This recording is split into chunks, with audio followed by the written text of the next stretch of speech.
मुख्य बिंदु श्वसन, श्वसन के प्रकार, ऑक्सी श्वसन, अनॉक्सी श्वसन, श्वसन गुणांक, ग्लाइकोलाइसिस, ग्लाइकोलिसिस के पद, ग्लाइकोलिसिस की विशेषताएं। बच्चों, क्या आपने कभी सोचा है कि क्या पादप श्वसन करते हैं? जी हाँ, पादप में श्वसन होता है। वे भी हमारी तरह श्वसन प्रक्रिया में ऑक्सीजन गैस ग्रहण करते हैं और श्वसन प्रक्रिया के फलस्वरूप कार्बन डाइऑक्साइड उत्सर्जित करते हैं। श्वसन, श्वसन जीवित कोशिकाओं या जीवों में होने वाली वह ऑक्सीकरण क्रिया है जिसमें जटिल भोज्य पदार्थों का क्रमिक अपघटन या विघटन होता है और इसके फलस्वरूप जल, कार्बन डाइऑक्साइड तथा ऊर्जा मुक्त होती है। श्वसन के प्रकार, श्वसन दो प्रकार का होता है। पहला ऑक्सी श्वसन, एरोबिक रेस्पिरेशन। दूसरा अनॉक्सी श्वसन, एनएरोबिक रेस्पिरेशन। ऑक्सी श्वसन, ऑक्सीजन की उपस्थिति में होने वाली श्वसन क्रिया ऑक्सी श्वसन कहलाती है।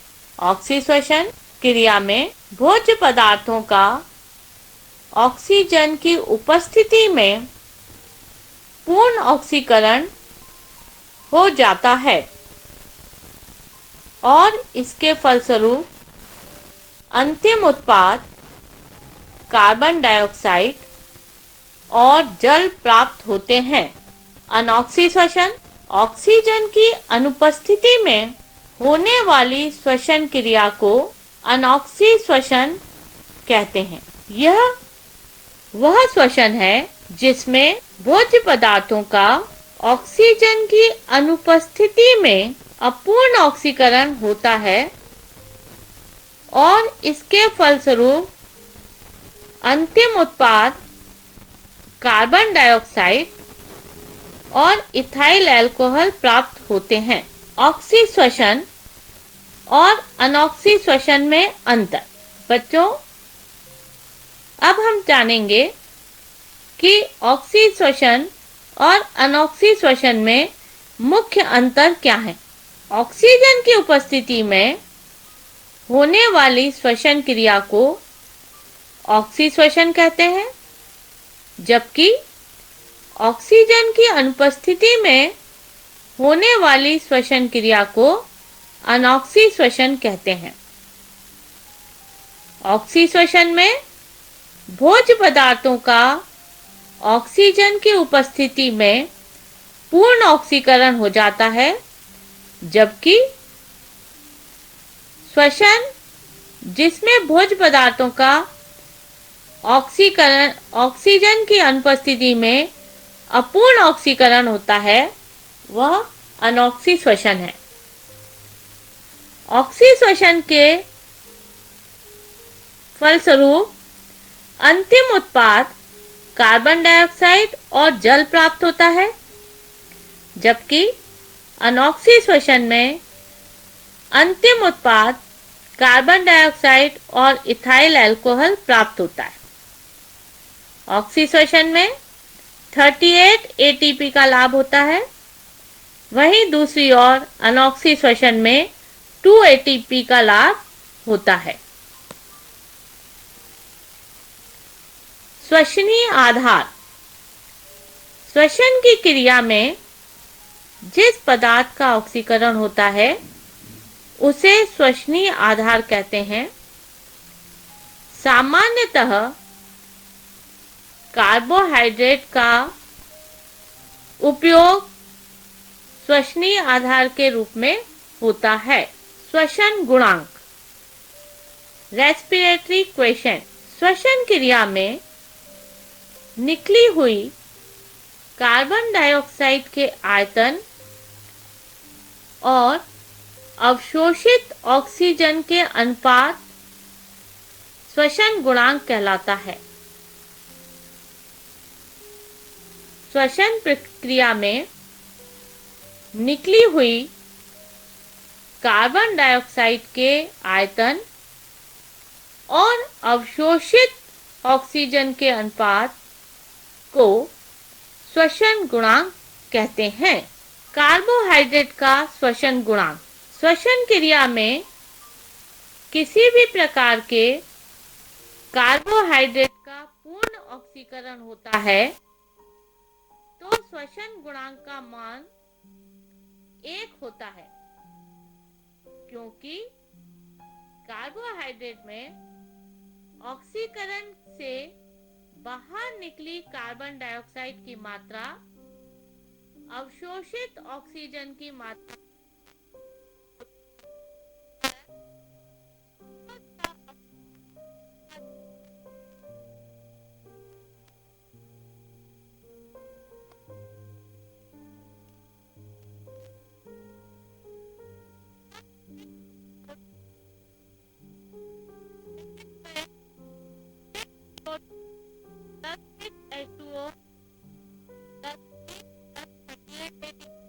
जब हमने श्वसन गुणांक की गणना की तो निष्कासित हुई कार्बन डाइऑक्साइड जो हमें प्राप्त हुई वो थी 6CO2। 6 मॉलिक्यूल हमें कार्बन डाइऑक्साइड के इस प्रक्रिया में मिले और अवशोषित ऑक्सीजन की मात्रा थी 6O2, मतलब 6 अणु मिले हमें ऑक्सीजन के। जब हमने दोनों के अनुपात को हल किया तब हमें इसका मूल्य 1 प्राप्त हुआ, क्योंकि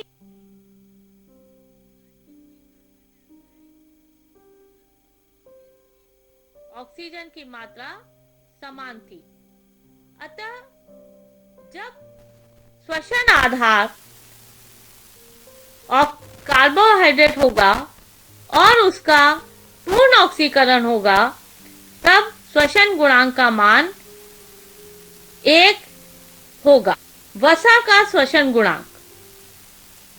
जब श्वसन में वसा का उपयोग होता है तब श्वसन गुणांक का मान 1 से कम होता है, क्योंकि वसा में ऑक्सीजन की मात्रा कार्बन डाइऑक्साइड से कम होती है और ऐसा ऑक्सीकरण हमने अंकुरित होते बीजों में देखा जा सकता है। यहाँ जब वसा का श्वसन गुणांक कैलकुलेट करते हैं तो उसका मान 0.7 या इकाई से कम आता है। आप यहाँ देख रहे हैं कि जो बाहर कार्बन डाइऑक्साइड निकाली गई है वो उसके 102 है और ऑक्सीजन के अणु जो है 145 हैं, इसलिए इसका मान जो है 0.7 आया है। अतः जब श्वसन आधार वसा होता है तब श्वसन गुणांक 1 से कम आता है। प्रोटीन का श्वसन गुणांक।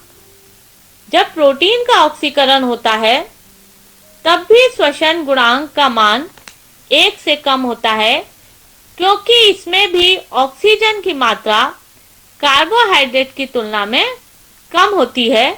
अतः ऑक्सीकरण हेतु अधिक ऑक्सीजन की मात्रा की आवश्यकता होती है और कार्बन डाइऑक्साइड कम मात्रा में मुक्त होती है।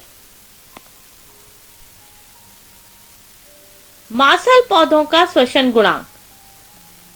नागफनी एवं लाल रंग की पत्तियां एंथोसाइनिन की उपस्थिति के कारण यह लाल रंग होता है के श्वसन गुणांक का मान 1 से कम या 0 होता है, क्योंकि इनमें कार्बोहाइड्रेट के अपूर्ण अथवा आंशिक ऑक्सीकरण से कार्बनिक अम्ल बनते हैं तथा कार्बन डाइऑक्साइड विमुक्त नहीं होती है। यह अपूर्ण ऑक्सीकरण रात के समय होता है दिन के समय अपूर्ण ऑक्सीकरण द्वारा कार्बनिक अम्ल का पूर्ण ऑक्सीकरण होता है, जिससे कार्बन डाइऑक्साइड बनती है। मांसल पौधों में जो रात के समय अपूर्ण ऑक्सीकरण की प्रक्रिया से कार्बनिक अम्ल बनते हैं, इस कारण यहाँ पर श्वसन गुणांक 0 होता है या 1 से कम होता है। कार्बनिक अम्लों का श्वसन गुणांक, जब कार्बनिक अम्लों का ऑक्सीकरण होता है तब श्वसन गुणांक 1 से अधिक होता है, क्योंकि कार्बनिक अम्लों में ऑक्सीजन की मात्रा अधिक होती है तथा इसके ऑक्सीकरण हेतु अपेक्षाकृत कम ऑक्सीजन की आवश्यकता होती है, जबकि कार्बन डाइऑक्साइड का निष्कासन अधिक होता है। कार्बनिक अम्लों का श्वसन गुणांक 4 या कहें इकाई से अधिक होता है, 1 से अधिक होता है। रेस्पायरोमीटर, बच्चों आप यह चित्र देख रहे हैं, यह चित्र रेस्पायरोमीटर का है, गैनोंग रेस्पायरोमीटर का है। इस रेस्पायरोमीटर द्वारा श्वसन गुणांक की आकलन किया जाता है। ग्लाइकोलिसिस,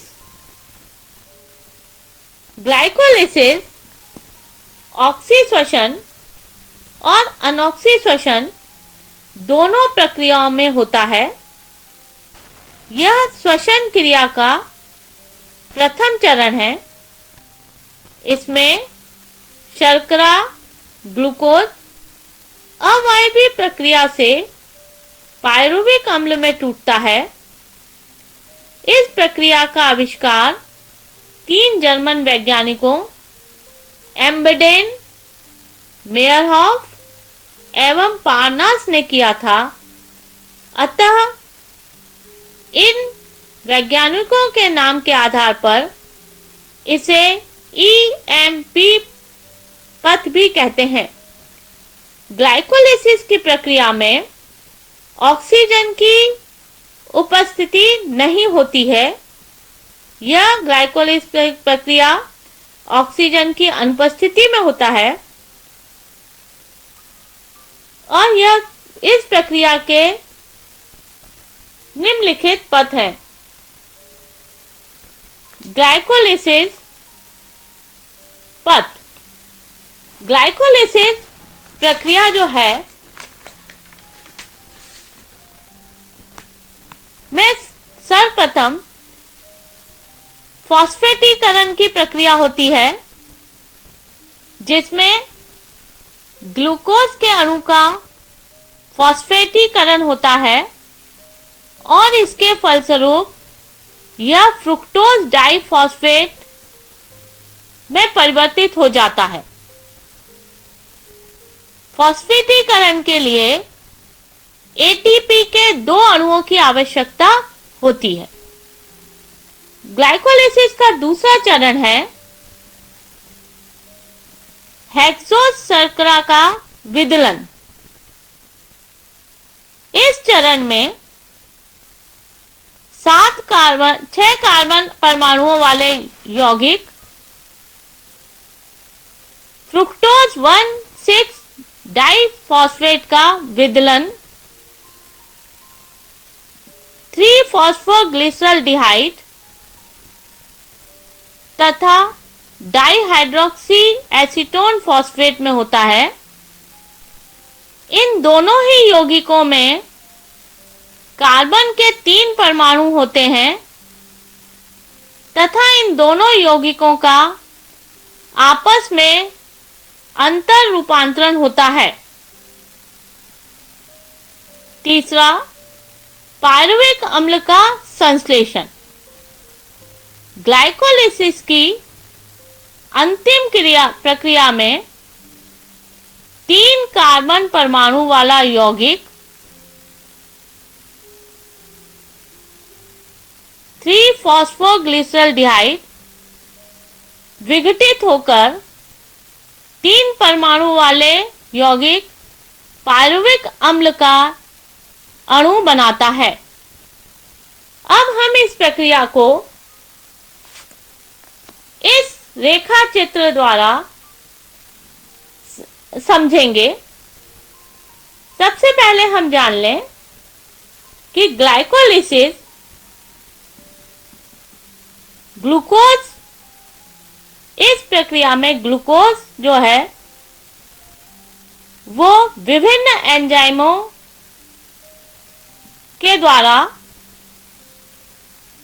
हमें अंतिम उत्पाद पायरुविक अम्ल का देता है। ग्लाइकोलिसिस का पथ हम अब स्टेप बाय स्टेप पढ़ेंगे। ग्लूकोज हेक्सोकाइनेज एंजाइम की उपस्थिति में ग्लूकोज 6 फॉस्फेट में परिवर्तित हो जाता है। इस प्रक्रिया में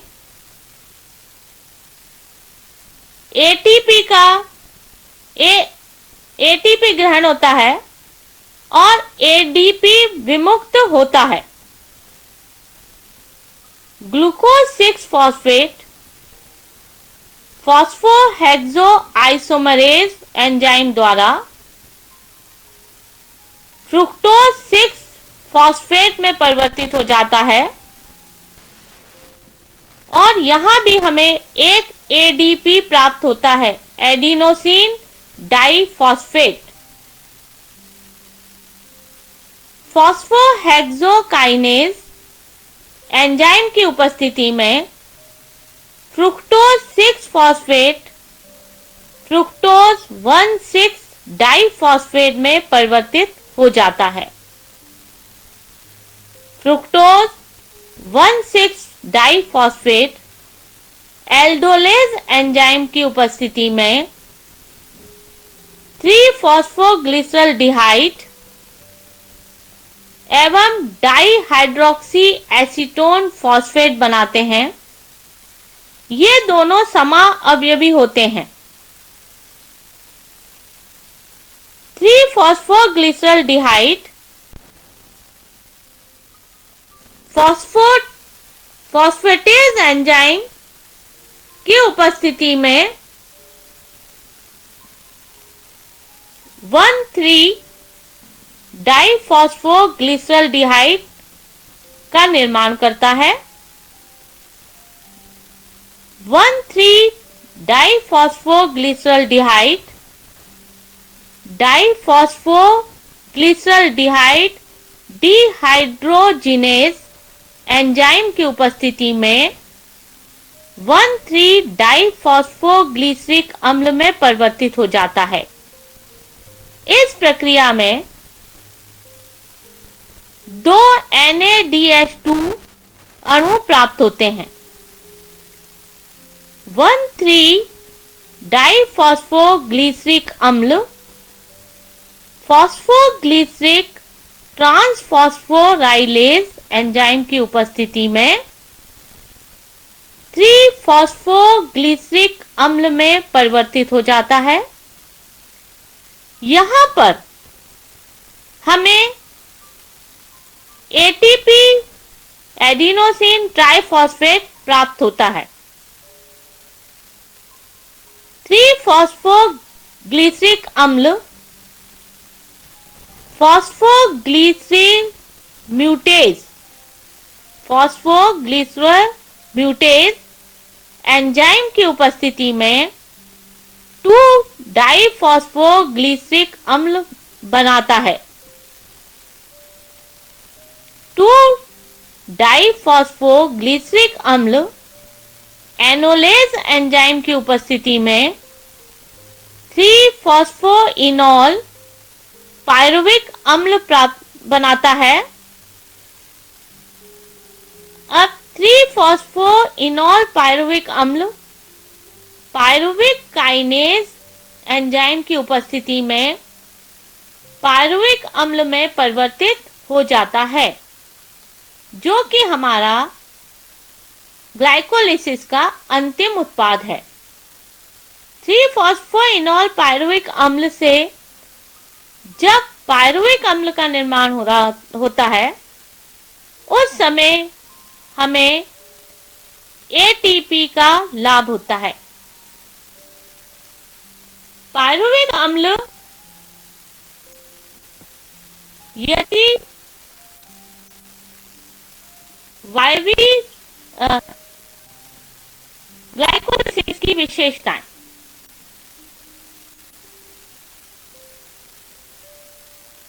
अवायवीय प्रक्रिया है। ग्लूकोज के प्रत्येक अणु से पायरुविक अम्ल के दो अणु बनते हैं। इस क्रिया में 4 एटीपी अणुओं का निर्माण होता है, परंतु शर्करा के फॉस्फेटीकरण में दो ही एटीपी अणुओं की आवश्यकता होती है। अतः शुद्ध लाभ केवल 2 एटीपी अणुओं का होता है।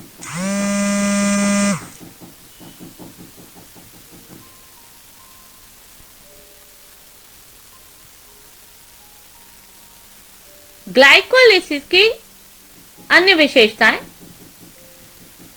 1,3-डाइफॉस्फोग्लिसरॉल्डिहाइड से 1,3-डाइफॉस्फोग्लिसरिक अम्ल के निर्माण में एक NADH2 अणु का निर्माण होता है। ग्लूकोज के एक अणु से NADH2 के 2 अणुओं का निर्माण होता है। वायवीय श्वसन में NADH2 का प्रत्येक अणु माइटोकॉन्ड्रिया के इलेक्ट्रॉन अभिगमन तंत्र द्वारा एटीपी के 3 अणु देता है। इस प्रक्रिया में निर्मित NADH2 वायवीय श्वसन के समय 6 एटीपी का अतिरिक्त लाभ होता है। 2 एटीपी प्लस 6 एटीपी कुल शुद्ध लाभ 8 एटीपी का होता है। बच्चों, अब हम पुनरावृत्ति करते हैं कि आज हमने क्या पढ़ा। आज हमने जाना श्वसन क्या है, श्वसन के दोनों प्रकार ऑक्सी श्वसन, अनॉक्सी श्वसन, श्वसन गुणांक की निकली श्वसन की प्रक्रिया में निकली हुई कार्बन डाइऑक्साइड और अवशोषित जो ऑक्सीजन हुई उनके अनुपात को हमने श्वसन गुणांक कहा। कार्बोहाइड्रेट अगर श्वसन आधार है तो श्वसन गुणांक 1 होता है। ग्लाइकोलिसिस का पद कि ग्लाइकोलिसिस जो है वो श्वसन की पहली स्टेप है। इससे ग्लूकोज ग्लूकोज के ऑक्सीकरण द्वारा ग्लूकोज से हमें पायरुविक अम्ल प्राप्त होता है। एक अणु ग्लूकोज से 2 अणु पायरुविक अम्ल प्राप्त होते हैं।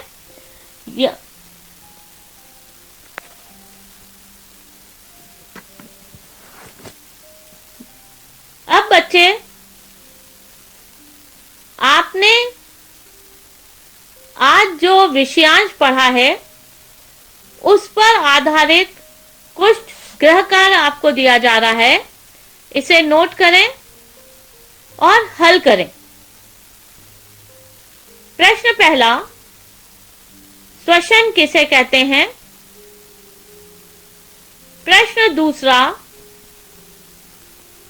ऑक्सी श्वसन और अनॉक्सी श्वसन में बनने वाले अंतिम उत्पाद क्या हैं? प्रश्न तीसरा,